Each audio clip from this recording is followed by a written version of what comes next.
Generic medicines കേരളത്തിൽ free ആണ്. കേരളത്തിലെ പ്രൈമറി ഹെൽത്ത് സെന്ററുകളിലൂടെ കൊടുക്കുകയാണ്.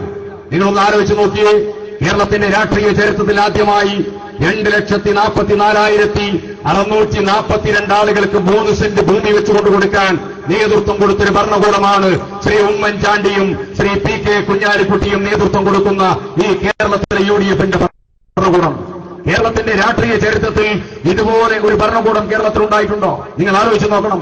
മരിച്ചുപോയ രാഘവൻ മാഷ് നീട്ടി പാടിയിട്ടുണ്ട്. ഗാനസംഗീത രചയിതാവും സംഗീത സംവിധായകനുമായ 48 ദിവസങ്ങൾക്ക് മുമ്പ് തലശ്ശേരിയിൽ നമ്മളോട് വിട പറഞ്ഞ ബഹുമാന്യനായ നമ്മുടെ രാഘവൻ മാഷ് ഈണത്തിൽ പാടി, പാമ്പുകൾക്ക് മാളമുണ്ട്, പറവകൾക്ക് ആകാശമുണ്ട്, മനുഷ്യപുത്രന് തലചായ്ക്കാൻ മണ്ണിലടമില്ല എന്ന് പറഞ്ഞ ഈ കേരളക്കരയിൽ മലയാളികളായിട്ടുള്ള ഭൂമിയില്ലാത്ത മുഴുവൻ ആളുകളും ഇന്ന് കേരളത്തിന്റെ മുഖ്യമന്ത്രിയുടെ ഭരണകർത്താക്കളുടെ മുഖത്ത് നോക്കി നീട്ടിപ്പാടുകയാണ്, നാളികേരത്തിന്റെ നാട്ടിലെനിക്കൊരു നാഴികടങ്ങഴി മണ്ണുണ്ട്. ആ മണ്ണ് കൊടുത്തത് കേരളത്തിന്റെ രാഷ്ട്രീയ ചരിത്രത്തിൽ UDF-ന്റെ ഗവൺമെന്റ് ശ്രീ ഉമ്മൻചാണ്ടിയും കുഞ്ഞാലിക്കുട്ടി സാഹിബും നേതൃത്വം കൊടുക്കുന്ന ഗവൺമെന്റാണ്. ആ ഗവൺമെന്റിന്റെ ഇച്ഛാശക്തി കേരളത്തിന്റെ രാഷ്ട്രീയ ചരിത്രത്തിൽ ഇതുവരെ കാണാത്ത വികസന പ്രവർത്തനങ്ങൾക്ക് നേതൃത്വം കൊടുത്ത് ഈ കേരളത്തിൽ മുന്നോട്ട് പോകുന്നു.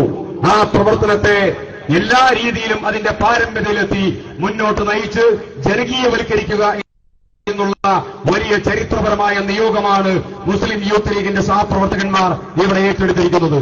യൂത്ത് ലീഗിന്റെ പ്രവർത്തകന്മാർ ആ ദൌത്യം ഏറ്റെടുത്താൽ UDF-ന്റെ പ്രവർത്തനമുള്ളതുകൊണ്ട് തന്നെ ആ ഉത്തരവാദിത്വം അതിന്റേതായിരിക്കുന്ന ധനലായ കഥകൾ ഏറ്റെടുത്തുകൊണ്ട് എല്ലാ മേഖലകളിലേക്കും എത്തിക്കാൻ യൂത്ത് ലീഗിന്റെ പ്രവർത്തകർ അത്യുത്സാഹത്തോടുകൂടി ഈ മലപ്പുറത്തിന്റെ മണ്ണിൽ അത്യുഗ്രമായിട്ടുള്ള ചൂടിനെ വകമാറ്റി 30 ഡിഗ്രി സെൽഷ്യസിൽ ഉയരുന്നതായ അതിശുഗ്രമായിട്ടുള്ള സൂര്യന്റെ ഉഗ്രതാപരശ്മികളെ വകമാറ്റി അജഞ്ചലമായി മുട്ടിച്ചുരുട്ടി കണ്ടം പൊട്ടുമാർ ഉച്ചത്തിൽ മുസ്ലിം യൂത്ത് ലീഗിന് സിന്ദാബാദ് വിളിച്ച് ഈ മലപ്പുറത്തിന്റെ മണ്ണിലൂടെ നടത്തുന്ന ഈ തീർത്ഥയാത്ര അതിന്റെ ലക്ഷ്യസ്ഥാനത്തേക്ക് എത്തുമെന്നുള്ള കാര്യത്തിൽ തർക്കമില്ല.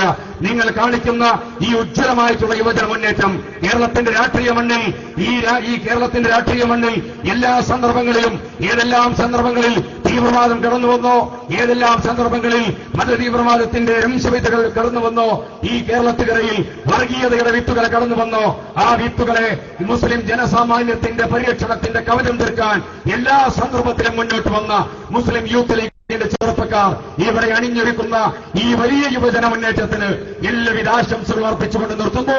നിങ്ങൾക്ക് അഭിവാദനങ്ങൾ. ജയ് ഹിന്ദ്, ജയ് ഇന്ത്യൻ യൂണിയൻ മുസ്ലിം ലീഗ്.